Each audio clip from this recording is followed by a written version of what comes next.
I love my current partner so much and can't imagine a future without him, but he really wants kids, and I've always known I want to be child-free, so I think I need to break it off so he can have the life he's always dreamed of.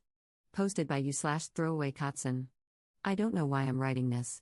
I think deep in my heart I know the right choice, and that is to end it all. But it's simply so painful to even imagine that I find it so hard to pull the trigger, and I'm afraid of regret.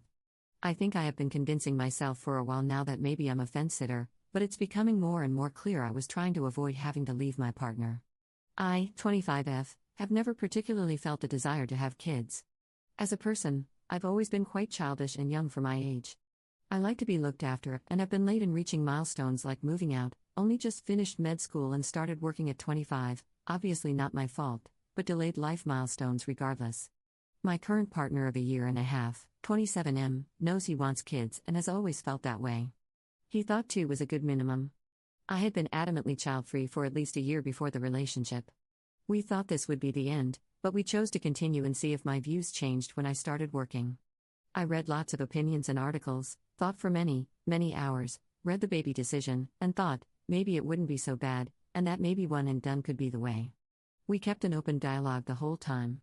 I made up conditions under which I could have kids, such as my mental health being stable, being happy in my job, currently have lots of career uncertainty, having a guarantee of a date night every week, having family willing to take them for a weekend every month for a full break, having enough money to hire a nanny, having a partner who was willing to take on at least half, if not more, of the work, teaching them to entertain themselves, etc. It went on, and many could never be fully guaranteed. For example, what if they had special needs? What if they were highly extroverted and felt neglected by me not wanting to engage with them all the time?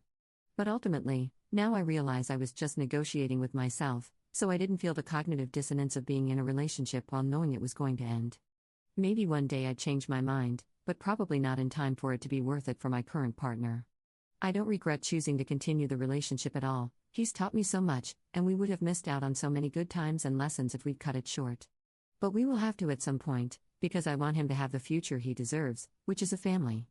And he deserves to have it with someone who wants it just as much as he does, not someone who has to painstakingly convince themselves they could deal with kids under certain conditions. Someone who isn't really interested in the daily grind of parenting doesn't really want to be a parent. It's tragic because I'm so incredibly happy in this relationship. He's so accepting and non-judgmental, thoughtful, empathetic, and caring. We share the same sense of humor and always have such a great time together. We balance each other out, with him being more grounded and good at encouraging me to act, while I help him open up emotionally and have lots of thoughtful insights to share. We have very similar values, which we hold very closely, and believe in authenticity and empathy. Without this issue, I'd happily see a future with him in the long term. He would definitely be an all-in parent. He is willing to be the stay-at-home parent, or happy if I wanted to, or for both of us to work. He's just flexible for whatever. He loves cooking for me and caring for me, and I know he'd be an amazing father who made his children feel loved and would do anything for them. He supports me and encourages me to do things to better my life.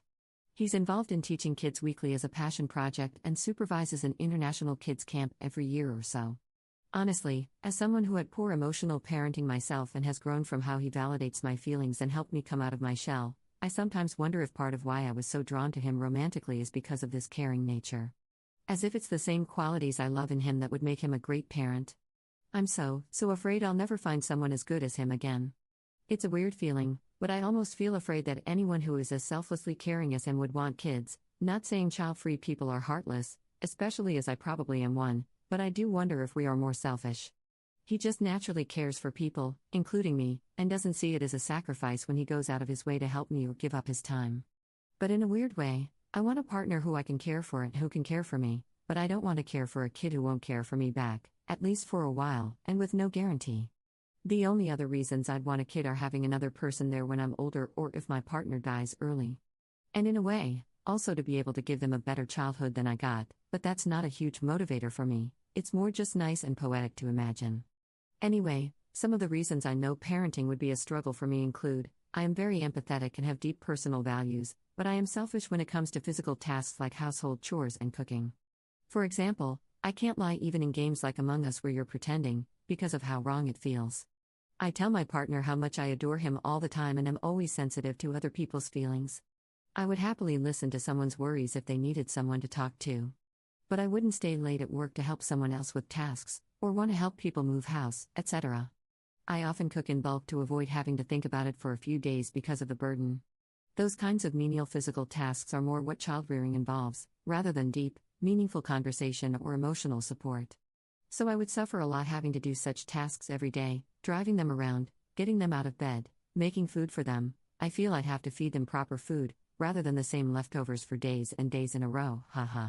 I get easily stressed as well, such as at work during times I have to work long hours and have many demands on me. Often not even life or death stuff, just patients wanting to complain about something or needing insurance paperwork gives me stress. I like things being organized and as convenient as possible. I don't deal well with anything that doesn't go to plan. Children are probably the most unpredictable things ever, and if I'm not flexible, there's no way I can deal with their constantly changing needs and moods. When I'm overwhelmed and busy at work, I can't sleep well and can't relax even in my spare time. If my life with kids were a constant list of tasks to keep in my head, I suspect that same chronic stress would make my life miserable, even if I did get breaks. I don't do well without 8 to 9 hours of sleep, and obviously, this is difficult with kids. I'm a person who's been through a lot of personal trauma, including a childhood marred with neglect, and have very strong emotions which can be very negative. I'm someone who likes to be looked after, understood, empathized with, who likes adults who can respect my emotions and be grateful. I would struggle with being triggered by kids who have no care for my mental state, not because they're bad people, but because they're dealing with learning about a confusing world, but same effect nonetheless. I'm very sensitive physically, to pain and pleasure. All of the physical pains of pregnancy and childbirth would be unbearable to me. I once had an accidental pregnancy which I terminated later, but the nausea was intense and it was the worst few months of my life. I know I could regret not having kids, but as my mental state and personality are now, I'd lose a lot more by having kids. I'd go through many years of pain for uncertain return. And while biology has a way of making you not regret it and making you love them, that's a moot point when you don't have to have them in the first place. So I think I will have to end things. Sooner or later, for the good of both our futures. Update 5 months 2 weeks later. Hey y'all. I originally wrote this post here. The breakup was intensely hard, of course it was. Despite only being together for approximately a year and a half, that's definitely enough time for it to be devastating and for the other person to be deeply entrenched in your life. The last weekend together, we cried for hours in the car while exchanging cards and gifts. Cried for weeks and felt empty for months. I still miss being in a relationship at times.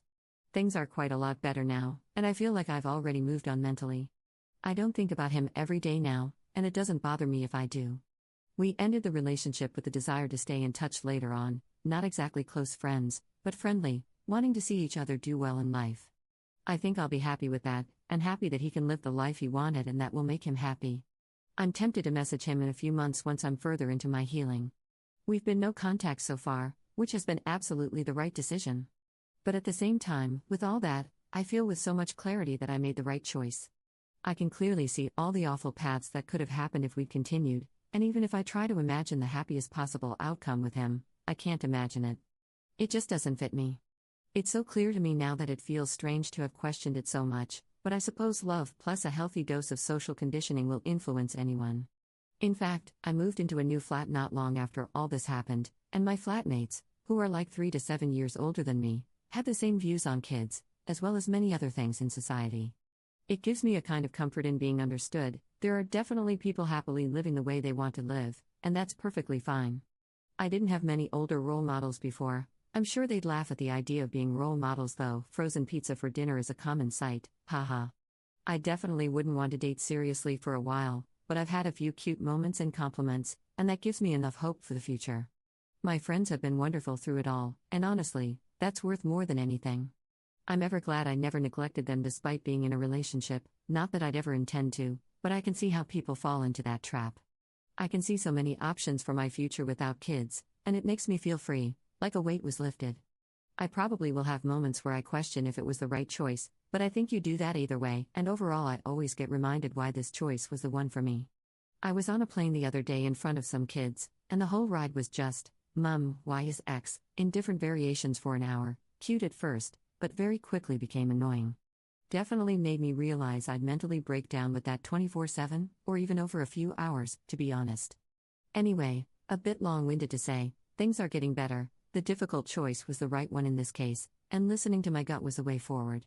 Lots of reflection on who I was as a person and realistically what I liked in life, based on previous experience, was the biggest tell for me.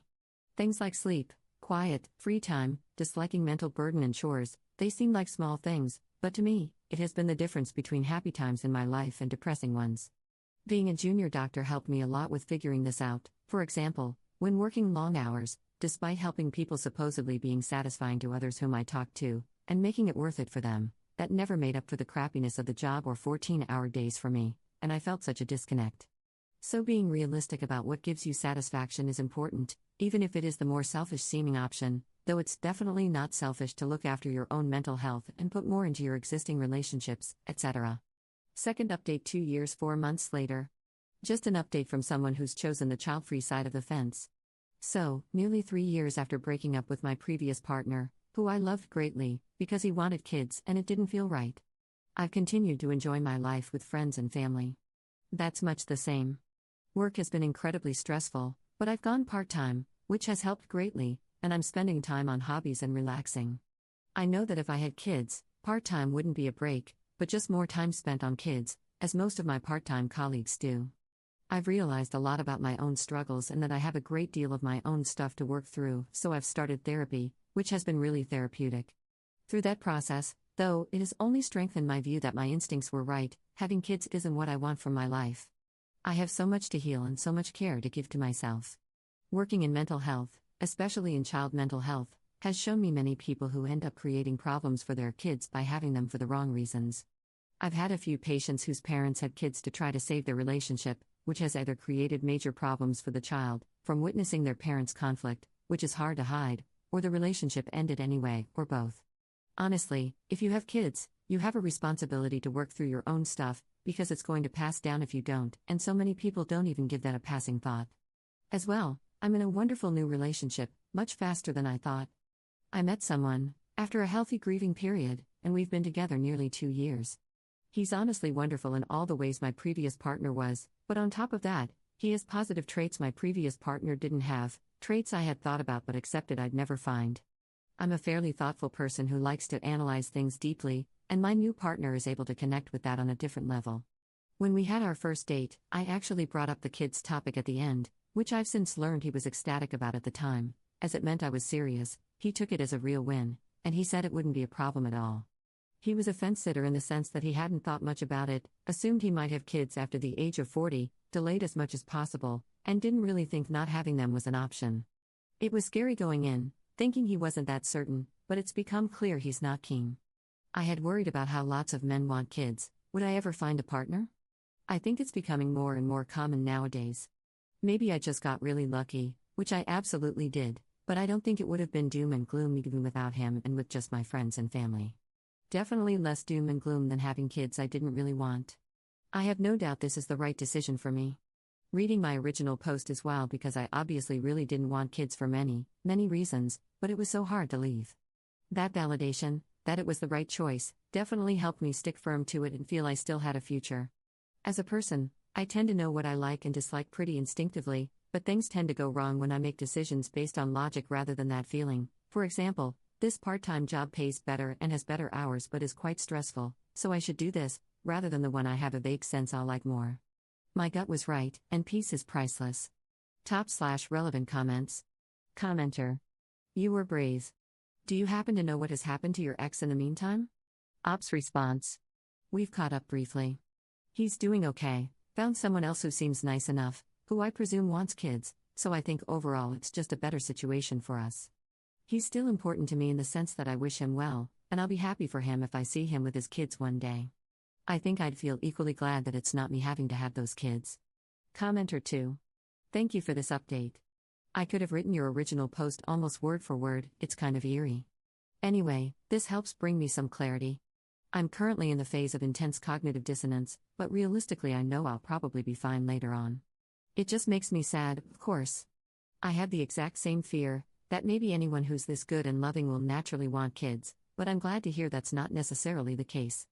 I've been thinking that whether you want to have kids is something almost fundamentally ingrained in us, and I think it's heavily correlated with our attachment styles, which are largely formed by the time we are 2. I feel like it's something we can't just simply rewire as adults, at least not easily or quickly. Ops response. I agree with the attachment style comment. I did have emotionally neglectful parenting, and while I am empathetic toward other people, I don't have that desire to nurture a baby or child. It may be because I never received that, but honestly, I think I'd be happier receiving that care from my partner for my whole life. My partner has an incredibly healthy attachment with his parents, which I think is why he was somewhat more ambivalent about having a child. He naturally understands that parenting is all about giving love, which many people wanting kids don't seem to get. If he were a parent, I think he'd be a great one. The reason he isn't so keen is more to do with practical things, such as the sacrifice to his career, either staying at home or having to take more financial responsibility as the primary earner, which is scary to him, monetary cost, day-to-day logistics, lifestyle, and travel. But in our relationship, he takes care of a lot of the housework. So a child-free man is not necessarily just someone who knows they'd be too lazy to have a child. After working in mental health, I realized that being a caring person has nothing to do with wanting kids. As shown by my story, it's more dependent on the specific reasons for wanting or not wanting kids. A narcissistic person could want kids for the wrong reasons, and a very nurturing person could not want them because they are aware they have different priorities.